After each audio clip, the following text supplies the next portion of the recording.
Hello friends, welcome to ENGRALIT. Today we are going to discuss very important topic university wits. అసలు ఈ university wits అంటే ఎవరు? ఎవరిని university wits అనేసి అంటాము? వీళ్ళకి అసలు ఈ యూనివర్సిటీ విట్స్ అనేటువంటి పేరు ఎలా వచ్చింది? ఇలాంటి విషయాలన్నిటి గురించి కూడా we will discuss in detailed in this video. ఓకేనా? చాలా డీటెయిల్డ్గా ఈ వీడియోలో మనం డిస్కస్ చేసుకుందాం.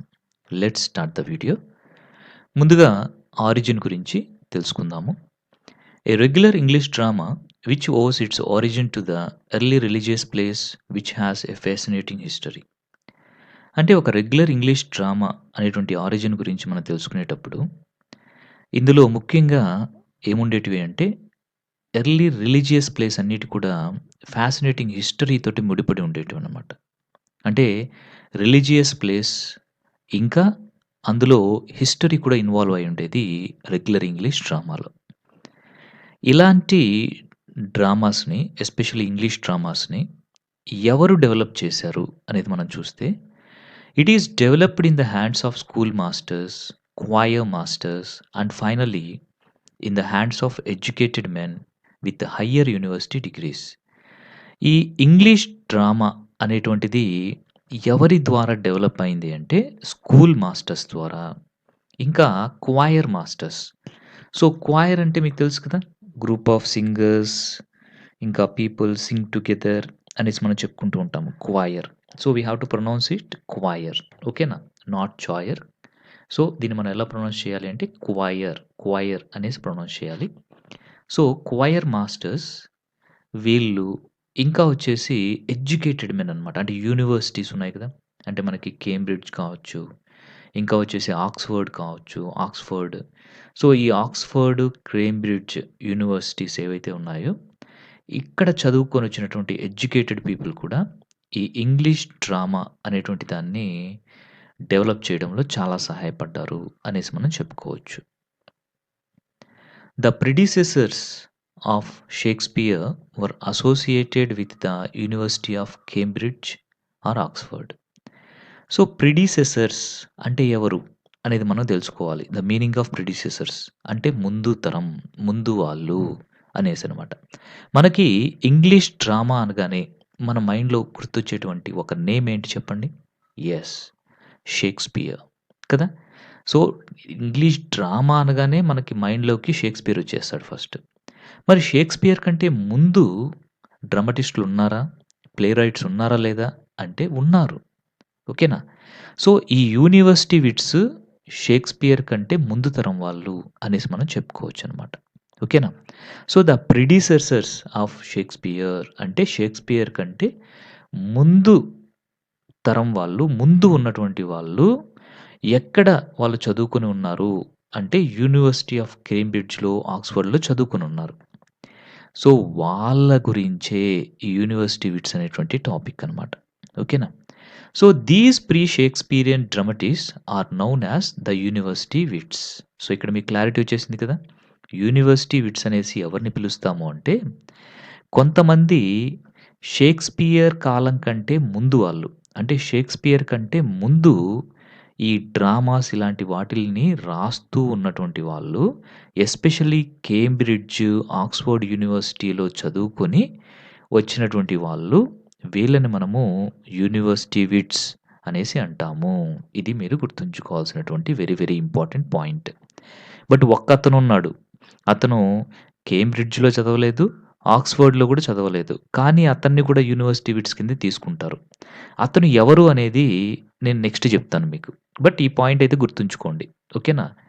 సో అంటే మీకు ఇప్పుడు ఒక క్లారిటీ వచ్చింది ఏంటి, pre Shakespearean dramatist are known as the university wits. అంటే షేక్స్పియర్ కంటే ముందు తరం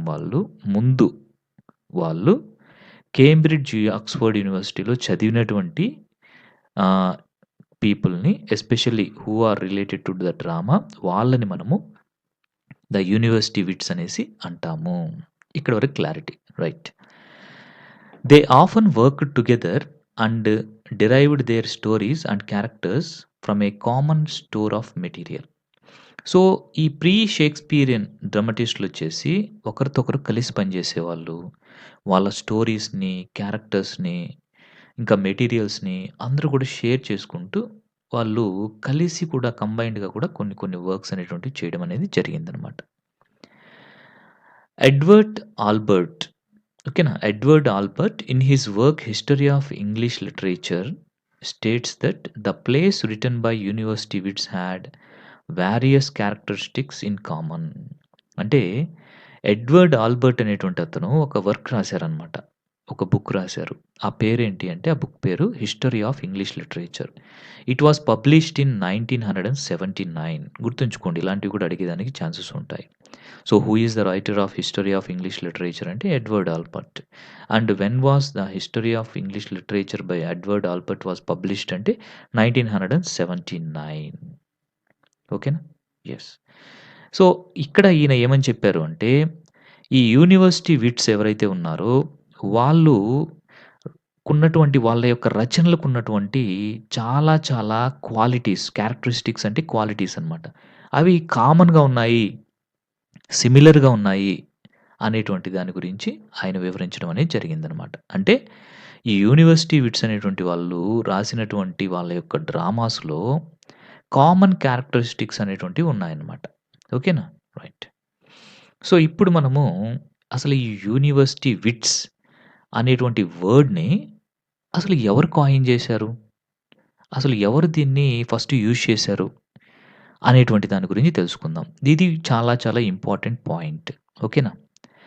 The term university wits was coined by a 19th century journalist and author George Saintsbury for a group of late 16th century English playwrights and pamphleteers who were educated from Oxford and Cambridge. ఈ university wits అనేటువంటి దాన్ని ఎవరు coin చేశారు అంటే George సెయింట్స్‌బరీ అనేటువంటి ఒక journalist come author అనమాట ఈయన. ఓకేనా? ఈ నేమ్ గుర్తుపెట్టుకోండి. ఏ నేమ్ అది? George Saintsbury. ఓకేనా? జార్జ్ సెయింట్స్‌బరీ అనేటువంటి అతను యూనివర్సిటీ విట్స్ అనేటువంటి ఈ వర్డ్‌ని లేదా ఈ ఫ్రేజ్‌ని కాయిన్ చేశారు. ఇది గుర్తుంచుకోవాలి. ఓకేనా? So, who coined the term university wits? George Saintsbury. ఓకేనా? మరి ఈ జార్జ్ సెయింట్స్‌బరీ ఏ కాలానికి చెందినవాడు అంటే 19థ్ సెంచరీకి చెందినటువంటి వాడు. మరి ఇతని యొక్క ప్రొఫెషన్ ఏంటి అంటే he is a journalist and author. ఓకేనా? సో, ఈయన ఈ యూనివర్సిటీ విట్స్ గురించి ఏమని రాశారు అంటే ఏ గ్రూప్ ఆఫ్ లేట్ 16థ్ century English playwrights and pamphleteers who were educated from Oxford and Cambridge. So, 16థ్ సెంచరీలో లేట్ 16థ్ సెంచరీలో ఉన్నటువంటి ఇంగ్లీష్ ప్లేరైట్స్ ఎస్పెషల్లీ ఆక్స్‌ఫర్డ్, కేంబ్రిడ్జ్‌లోంచి ఆహ్, వచ్చినటువంటి వాళ్ళు ఇంకా పాంప్లెటీర్స్ ఇంకా ప్లేరైట్స్ ఉన్నటువంటి వాళ్ళ గురించి ఈయన యూనివర్సిటీ విట్స్ అనేటువంటి ఒక టర్మ్‌ని యూజ్ చేయడం జరిగింది. ఓకేనా? Right. The term applied to a group of men who brought advancement in the writings of Elizabethan age under the influence of Renaissance. అంటే ఈ టర్మ్ అనేటువంటిది యూనివర్సిటీ విట్స్ అనేటువంటి టర్మ్ అనేటువంటిది దేని గురించి చెప్తుంది అంటే ఎలిజబెథన్ ఏజ్‌లో ఓకేనా? రెనైసాన్స్ ద్వారా ఇన్‌ఫ్లూయన్స్ అయ్యి ఈ డ్రామాస్ అనేటువంటి రైటింగ్స్‌ని చాలా చాలా ముందుకు తీసుకొని వెళ్ళినటువంటి ఇంపార్టెంట్ పర్సనాలిటీస్ గురించి చెప్పేదే ఈ యూనివర్సిటీ విట్స్ అనేటువంటి టర్మ్ అనమాట. The group of men nearly consisted of some young university scholars associated with Cambridge and Oxford. So, ఈ గ్రూప్‌లో ఈ యూనివర్సిటీ విట్స్ అనేటువంటి గ్రూప్‌లో ఉన్నటువంటి ఆ యంగ్ రైటర్స్ అంతా కూడా ఏ యూనివర్సిటీస్‌తో అసోసియేట్ అయి ఉన్నారు అంటే కేంబ్రిడ్జ్ లేదా ఆక్స్‌ఫర్డ్. ఓకేనా? రైట్. సో, ఇప్పుడు మనం చూద్దాము. అసలు ఈ యూనివర్సిటీ విట్స్ అంటున్నారు సార్ మీరు. What are their names? We want to know అనేసి మీరు అడిగితే now I am going to reveal their names. ఇప్పుడు నేను అసలు యూనివర్సిటీ విట్స్ అని ఇప్పటి వరకు చెప్తూ వచ్చాను కదా! ఒక 10 మినిట్స్ నియర్లీ 9 మినిట్స్ ఇట్లాగా అసలు యూనివర్సిటీ విట్స్ అంటే ఎవరు? అసలు ఆ టర్మ్‌ని ఎవరు కాయిన్ చేశారు? సో, వాళ్ళ ఇంపార్టెన్స్ ఏంటి? వాళ్ళు ఏ యూనివర్సిటీస్‌తో రిలేటెడ్‌గా ఉన్నారు? ఇలాంటి విషయాలన్నీ చెప్తూ వచ్చాను కదా! ఇప్పుడు I am going to reveal the names of the university wits. ఓకేనా? చూడండి. ఇక్కడ మీకోసం డివిజన్ చేశాను. కేంబ్రిడ్జ్ యూనివర్సిటీతో రిలేషన్ ఉండేటువంటి ఈ రైటర్స్ ఎవరు? ఆక్స్‌ఫర్డ్ యూనివర్సిటీతో అసోసియేట్ అయినటువంటి రైటర్స్ ఎవరు? ఈ 2 యూనివర్సిటీస్‌లో చదవకపోయినా ఎవరిని మనం యూనివర్సిటీ విట్ అంటున్నాము అనేటువంటి విధంగా ఇక్కడ 3 డివిజన్స్ ఇచ్చాను మీకు. ముందుగా కేంబ్రిడ్జ్ యూనివర్సిటీలో చదువుకున్నటువంటి ఆ రైటర్స్ ఎవరు అంటే Christopher Marlowe, Robert Greene, Thomas Nashe. గుర్తుంచుకోండి. Christopher Marlowe, Robert Greene, Thomas Nashe వీళ్ళు ముగ్గురు కూడా కేంబ్రిడ్జ్ యూనివర్సిటీలో చదవడం అనేది జరిగిందనమాట. నెక్స్ట్ ఆక్స్‌ఫర్డ్ యూనివర్సిటీలో చదివినటువంటి వాళ్ళెవరు అంటే Thomas Lodge, John Lyly, George Peele. Thomas Lodge, John Lyly, George Peele Oxford యూనివర్సిటీలో చదివారు. మరి ఏంటి సార్ థామస్ కిడ్ పరిస్థితి ఏంటి అంటే ఈయన ఆక్స్‌ఫర్డ్ యూనివర్సిటీలోను చదవలేదు, కేంబ్రిడ్జ్ యూనివర్సిటీలో కూడా చదవలేదు. కానీ థామస్ కిడ్‌ని కూడా కొంతమంది ఏమంటారు అంటే యూనివర్సిటీ విట్స్ గాని, యూనివర్సిటీ విట్స్‌లో ఒకరిగానే పరిగణించడం జరుగుతుంది. అంటే they consider Thomas kid also. ఎందుకని అంటే రైటింగ్ స్టైల్‌ని బట్టి అనమాట.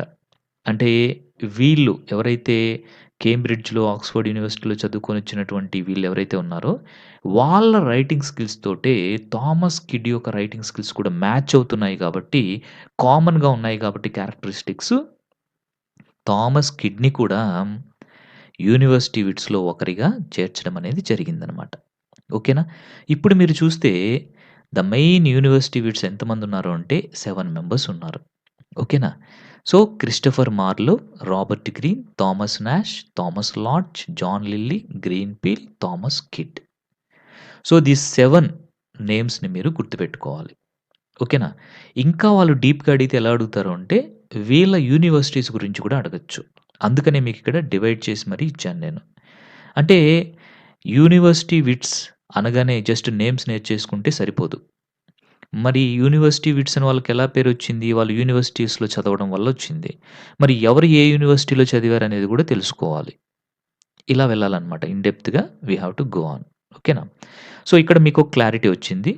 ఏంటి అంటే కేంబ్రిడ్జ్‌లో చదివినటువంటి యూనివర్సిటీ విట్స్ ఎవరు అంటే Christopher Marlowe, Robert Greene, Thomas Nashe. Oxford యూనివర్సిటీలో చదివినటువంటి యూనివర్సిటీ విట్స్ ఎవరు అంటే Thomas Lodge, John Lyly and George Peele. అసలు ఈ కేంబ్రిడ్జ్‌లో, ఆక్స్‌ఫర్డ్‌లో చదవకపోయినా ఎవరిని యూనివర్సిటీ విట్‌గా కన్సిడర్ చేస్తారు అంటే థామస్ కిడ్‌ని యూనివర్సిటీ విట్‌గా కన్సిడర్ చేస్తారు. ఓకేనా? యెస్. ఇప్పుడు మనం నెక్స్ట్ పాయింట్‌కి వెళ్ళిపోదాం. These dramatists were romantic in their attitude and represented the spirit of the Renaissance and patriotism in their place. So, ఈ డ్రామటిస్టులొచ్చేసి వాళ్ళ యొక్క యాటిట్యూడ్‌లో రొమాంటిక్‌గా ఉండేవాళ్ళు. అంటే ఇమాజినేషన్ అనమాట. రొమాంటిక్ అంటే ఇక్కడ వేరే ఏదో కాదు. ఇమాజినేషన్ అనేటువంటి దాంట్లో మనం తీసుకోవాలి. ఓకేనా? ఇమాజినేషన్ అనేది ఎక్కువగా ఉంటుంది. క్రియేటివిటీ అనేది ఎక్కువగా ఉంటుంది. ఇంకా వీళ్ళలో ఆ స్పిరిట్ ఆఫ్ రెనైజాన్స్ అనేది కూడా ఉండేది. ఇంకా పేట్రియాటిజం అనేది కూడా వాళ్ళ యొక్క ప్లేస్‌లో చూపించేటువంటి వాళ్ళు. University writers university wits writers were influenced by both the public and the private theatres. So, ఈ యూనివర్సిటీ విట్స్ అనేటువంటి ఈ రైటర్స్ వచ్చేసి సో, దేని ద్వారా ఇన్‌ఫ్లూయెన్స్ అయ్యేవాళ్ళు అంటే పబ్లిక్ థియేటర్స్ ఇంకా ప్రైవేట్ థియేటర్స్‌లో కూడా వీళ్ళు వాళ్ళ యొక్క డ్రామాస్‌ని పెర్ఫార్మెన్స్ చేపించేవాళ్ళు. సార్ ఏంటి సార్ పబ్లిక్ థియేటర్స్ అంటే ఏంటి? ప్రైవేట్ థియేటర్స్ అంటే ఏంటి? ఇక్కడ కొంచెం డిఫరెన్స్ ఉంటుంది. అంటే పబ్లిక్ థియేటర్స్ అంటే ఎంట్రీ ఉండి ప్రతి ఒక్కరు కూడా మనీ పే చేసి జస్ట్ వాళ్ళు వెళ్ళిపోవచ్చనమాట. మరి ప్రైవేట్ థియేటర్స్ అనేటివేంటంటే ఇప్పుడు కొంతమంది ఫర్ ఎగ్జాంపుల్ క్వీన్ ఎలిజబెత్ ఉందనుకోండి. మరి ఆమె డ్రామాస్ అందరితో కలిసి వచ్చి చూస్తుందా? లేదు. ఆమెకొక సెపరేట్ ప్లేస్ అనమాట. అట్లాంటి వాటిల్ని మనం ప్రైవేట్ థియేటర్స్ అని కూడా అంటాము. ఇక్కడ రెండిట్లో కూడా వీళ్ళు వాటికి తగ్గట్లుగా వాళ్ళ యొక్క డ్రామాస్‌ని వాళ్ళు ప్రిపేర్ చేసుకునేవాళ్ళనమాట. These writers also known as the men of letters. ఈ యూనివర్సిటీ విట్స్‌కే మరొక పేరు ఏంటి అంటే ద మెన్ ఆఫ్ లెటర్స్ అనేసి కూడా అనేవాళ్ళనమాట. ఓకేనా? ఇది కూడా గుర్తుంచుకోండి. ఈ పాయింట్ కూడా. So, The university wits are also called the men of letters. ఓకేనా? Right. Contribution of university wits అనేటువంటి పాయింట్ గురించి ఇప్పుడు మనం చూద్దాం. The university wits made definite contributions towards the art of drama writing.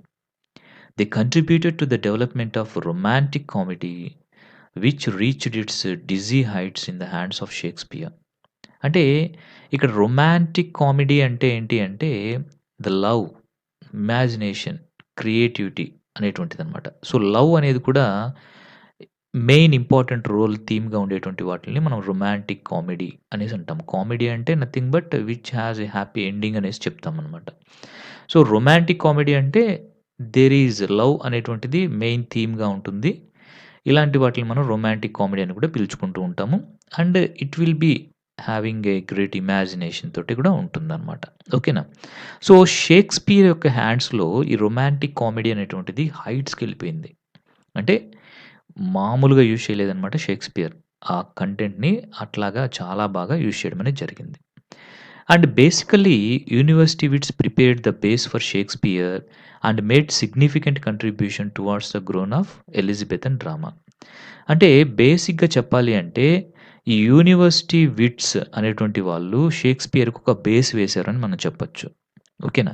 అంటే షేక్స్‌పియర్‌కి ఒక రోల్ మోడల్‌గా ఉన్నారు వీళ్ళని కూడా మనం చెప్పొచ్చనమాట. అంటే ఎలిజబెథన్ డ్రామా అనేటువంటిది అంతగా ఫ్లరిష్ అవ్వడానికి షేక్స్‌పియర్ యొక్క హ్యాండ్స్‌లో అందుకు బేస్ వేసింది ఎవరు అంటే university wits. They made some improvements in plot construction and worked in developing systematic story plots into a perfect whole. వాళ్ళు చాలా మంచిగా ఇంప్రూవ్‌మెంట్ చేశారు. అంటే ప్లాట్ కన్‌స్ట్రక్షన్స్ కానీ, ఇంకా ఒక స్టోరీ అనేటువంటి దాన్ని పర్ఫెక్ట్‌గా, హోల్‌గా ఎలాగ ప్రెజెంట్ చేయాలి అనేటువంటి దాని గురించి ఒక మంచి బేస్ అనేటువంటిది ఈ యూనివర్సిటీ విట్స్ అనేటువంటి వాళ్ళు వేయడం అనేది జరిగింది. They also prepared the base for the historical plays and tragedies of Shakespeare. అంటే షేక్స్‌పియర్ యొక్క హిస్టారికల్ ప్లేసు, ట్రాజెడీస్ ఉన్నాయి కదా! వాటికి కూడా ఒక బేస్ అనేటువంటిది ఈ యూనివర్సిటీ విట్స్ అనేటువంటి వాళ్ళు వేశారని మనం చెప్పొచ్చు. The university wits showed devotion for heroic themes which needed heroic style such as gracefulness, variety, splendid description, long swelling speeches, etc.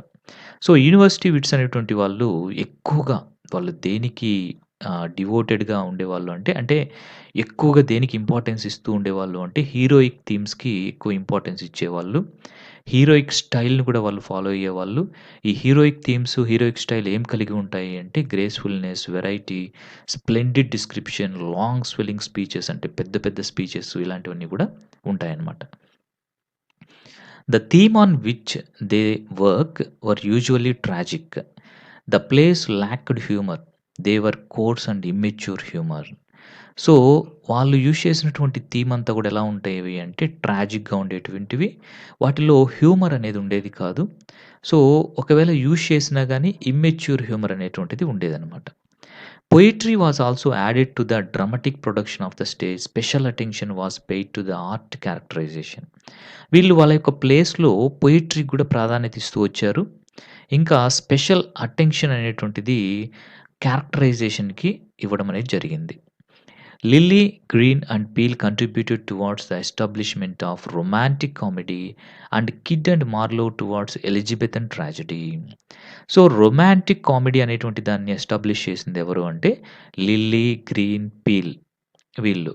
ఇంకా థామస్ కిడ్ అండ్ మార్లో వచ్చేసి ఎలిజబెథన్ ట్రాజెడీకి డెవలపింగ్‌కి కృషి చేశారని మనం చెప్పొచ్చు. In this way, the university wits made notable contributions towards the growth of drama during the Elizabethan age. So, ఈ విధంగా మనకి university wits అనేటువంటి వాళ్ళు ఎలిజబెథన్ పీరియడ్‌లో సో, వాళ్ళ వంతు సహకారం చాలా ఇంపార్టెంట్ కంట్రిబ్యూషన్ అనేటువంటిది ఇవ్వడం అనేది జరిగింది. In terms of William Shakespeare అంటే ఇప్పుడు షేక్స్‌పియర్‌కి ఏ విధంగా ఉపయోగపడ్డారు? వీళ్ళందరూ కూడా బేస్ వేశారు అని చెప్తున్నారు కదా సార్! ఏ విధంగా? కొన్ని ఎగ్జాంపుల్స్ చెప్పండి అని మీకు ఒక డౌట్ రావచ్చు. ఇప్పుడు దాని గురించి డిస్కస్ చేసుకుందాం. As the university wits prepared ground for the Shakespeare, we can see the influence of it in the various historical works of Shakespeare. మనం ఇంతకుముందు చెప్పుకున్నాము. షేక్స్‌పియర్ యొక్క హిస్టారికల్ ప్లేస్‌కి, ట్రాజెడీస్‌కి సో, ఒక గ్రౌండ్ వర్క్ అనేటువంటిది ఎవరు ఏర్పరిచారు అంటే యూనివర్సిటీ విట్స్ ఏర్పరిచారు అనేసి. సో, ఫర్ ఇన్‌స్టాన్స్ ఎగ్జాంపుల్‌గా మనం తీసుకుంటే Christopher Marlowe's Edward two prepared the way for Richard two of Shakespeare. Shakespeare వచ్చేసి రిచర్డ్ టూ దేన్ని బేస్ చేసుకొని అంటే ఏ థాట్స్ అండ్ ఐడియాస్‌ని బేస్ చేసుకొని ప్రిపేర్ చేశాడు అంటే, మార్లో రాసినటువంటి ఎడ్వర్డ్ టూ అనేటువంటి దాన్ని బేస్ చేసుకొని షేక్స్పియర్ వచ్చేసి రిచర్డ్ టూ అనేటువంటి దాన్ని రాయడం అనేది జరిగింది. ఇంకా గ్రీన్ వచ్చేసి history of Alphonsus king of Aragon and Scottish history of James four became a prelude to the historical plays of Shakespeare. So, ఇంకా థామస్ గ్రీన్ రాసినటువంటి history of Alphonsus king of Aragon, ఇంకా Scottish history of James four ఇలాంటి plays వచ్చేసి Shakespeare యొక్క historical ప్లేస్‌కి so, చాలా చాలా ఉపయోగపడ్డాయి అనేసి మనం చెప్పుకోవచ్చనమాట. ఈ విధంగా షేక్స్పియర్ అంత గొప్పగా ఆలోచించేదానికి తనకొక ఐడియాలజీ అనేటువంటిది డెవలప్ చేసింది యూనివర్సిటీ విట్స్ అనేసి మనం చెప్పొచ్చు.